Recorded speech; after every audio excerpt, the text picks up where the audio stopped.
अस्सलाम वालेकुम। मेरा नाम है ऐमन और आप देख रहे हैं ऐमन्स वर्ल्ड।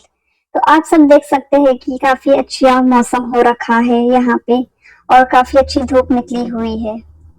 तो इस वाले वीडियो में हम बहुत इम्पोर्टेंट टॉपिक डिस्कस करने वाले हैं। तो मैंने ये इम्पोर्टेंट इसलिए बताया है, इसलिए समझ रही हूँ क्योंकि जब मैं इंडिया से आई थी किसी ने मुझे ये चीजें नहीं बताई थी। तो मैं सोच रही हूँ जो यहाँ मैं फील कर रही हूँ वही मैं आप लोगों से शेयर करूं आज की वीडियो में। तो एटलीस्ट आप लोगों को मैं यहाँ हूँ बताने के लिए कि आप जब आएंगे तो यहाँ क्या करना चाहिए, आपको क्या चीजें आपको करनी चाहिए।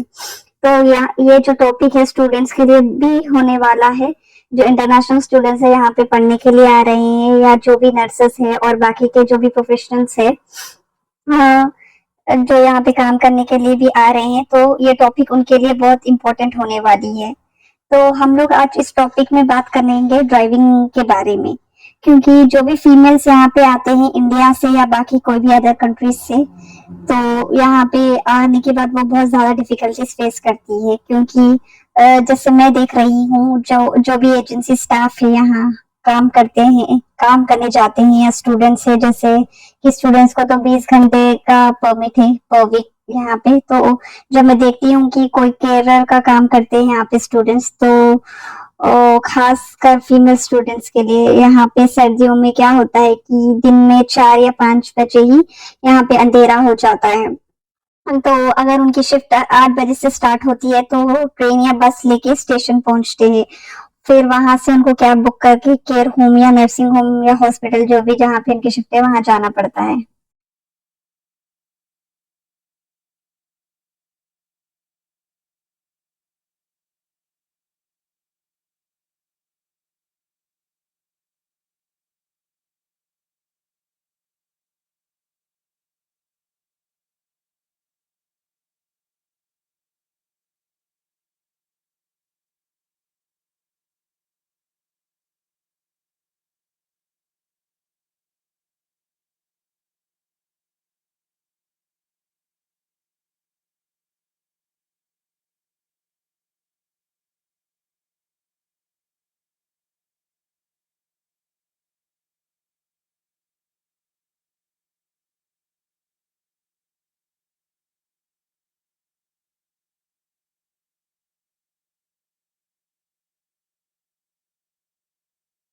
थिंग्स भी कर सकते हैं अपने एक्सपेंसेस कवर करने।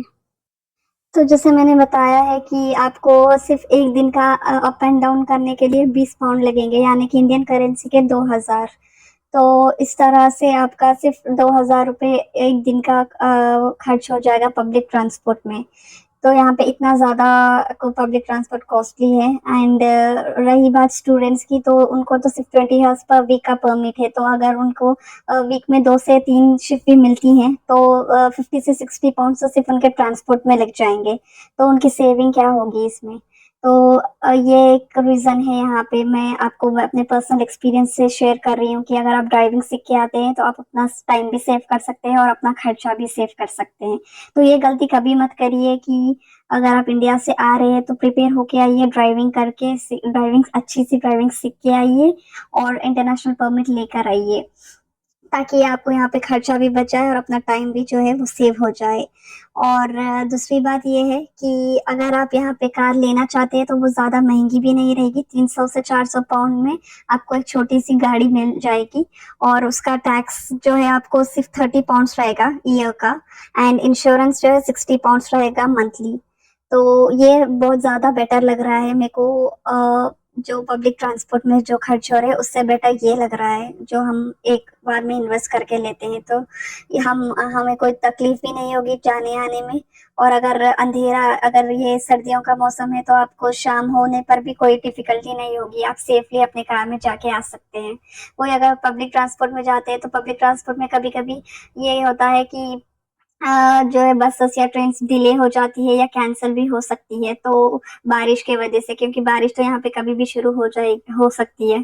तो इस वजह से आपको अपनी शिफ्ट भी कभी-कभी कैंसल करनी पड़ती है, तो ये आपको एक लॉस होता है। और दूसरी बात, अगर आप ड्राइविंग सीख के नहीं आएँगे और सोचेंगे कि यहाँ आके सीखेंगे, तो ये गलती कभी मत करिए, क्योंकि यहाँ पे अगर आप ड्राइविंग सीखना चाहते हैं, तो ये आपको बहुत ज़्यादा कॉस्टली पड़ेगा, क्योंकि आपको यहाँ पे सिर्फ़ 1 क्लास, 1 सेशन के सिर्फ़ 30 से 35 पाउंड्स लगेंगे। तो आपको 1 मंथ तो आराम से लगेगा, अगर आपको ड्राइविंग बिल्कुल नहीं आती है मेरी तरह। तो आपको महीने के सिर्फ 90,000 रुपीज़ इंडियन करेंसी में मैं बता रही हूँ, आपको सिर्फ कार सीखने के लिए लग जाएँगे। और फिर आपको अलग से लाइसेंस के लिए अप्लाई करना होता है, प्रोविज़नल, पहले प्रोविज़नल लाइसेंस पहले उसमें अप्लाई करना होता है, देन उसके बाद आपको जो है इंटरनेशनल लाइसेंस लेना पड़ता है, देन आपको उसके लिए पहले थ्योरी टेस्ट देना होगा, देन प्रैक्टिकल टेस्ट, ये सारे आपको प्रोसेस करने पड़ते हैं। तो बेटर ये रहेगा कि अगर आप ड्राइविंग इंडिया से सीख के आते हैं, तो आप इंटरनेशनल परमिट भी आते लेते आइए, तो यहाँ पे आप जो है 1 ईयर तक जो है ड्राइविंग आराम से कर सकते हैं, एनीवेयर इन द यूके। सो ये थी आज की वीडियो ड्राइविंग के बारे में, जो मैं अपने पर्सनल एक्सपीरियंस से शेयर करना चाहती हूँ सारे फीमेल स्टूडेंट्स के लिए, खासकर, या फीमेल नर्सेस, या जो भी प्रोफेशनल के लोग यहाँ पे काम करने के लिए आ रहे हैं, तो उनके लिए ये इम्पोर्टेंट मैं बात डिस्कस करना चाहती थी अपने वीडियो में। तो ये गलती कभी मत करिए जो मैंने की है, क्योंकि जो डिफ़िकल्टीज़ मैं यहाँ फेस कर रही हूँ, वो मैंने चाहती हूँ कि आगे जो यहाँ पे आ रहे हैं वो लोग फेस करें। तो ड्राइविंग ज़रूर सीख के आइए आने से पहले, जैसा आप आईएलटीएस लिख लेते हैं, या अगर आपकी क्रेडिबिलिटी इंटरव्यू क्लियर हो जाती है, आपका यूके का प्रोसेस जैसे स्टार्ट हो जाता है, तो आपके पास इनफ टाइम होता है, तो आप ड्राइविंग सीख के आइए। मैं बार-बार ये बात आपको कह रही हूँ। तो अगर आपके पास लाइसेंस है एंड आपको ड्राइविंग आती है, तो दूसरा बेनिफिट यहाँ पे ये है कि अगर कोई स्टूडेंट को जॉब नहीं मिल रही है, तो वो लोग डिलीवरी का जॉब कर सकते हैं और अपने एक्सपेंसेस कवर कर सकते हैं। तो ये एक बेस्ट पार्ट है ड्राइविंग का, एक बेनिफिट हम कह सकते हैं, जिसको जिसको ड्राइविंग आती है। और दूसरी बात, अगर किसी को केयर का काम करना है एज ए केयरर, तो पहला एलिजिबिलिटी क्राइटेरिया ये है केयरर के लिए कि उनके पास खुद का ओन ट्रांसपोर्ट होना चाहिए, और उनको ड्राइविंग आनी चाहिए, और उनके पास लाइसेंस होना चाहिए, तभी जाके वो लोग जो है आपको एज ए केयरर रिक्रूट करेंगे। तो ये थी आज की वीडियो ड्राइविंग के रिलेटेड, जो आपको जरूर सीख के आनी चाहिए यूके आने से पहले। तो मिलती हूँ अगले वीडियो में और भी ज्यादा इंफॉर्मेटिव अपडेट्स के साथ। तो मेरे इस वीडियो को ज्यादा से ज्यादा शेयर करिए और मुझे ज्यादा से ज्यादा सपोर्ट करिए, ताकि मैं ऐसे वीडियोस और बनाऊं जो आपको हेल्पफुल रहेंगे यूके आने के बाद। तब तक के लिए टेक केयर, अल्लाह हाफिज, दुआ में याद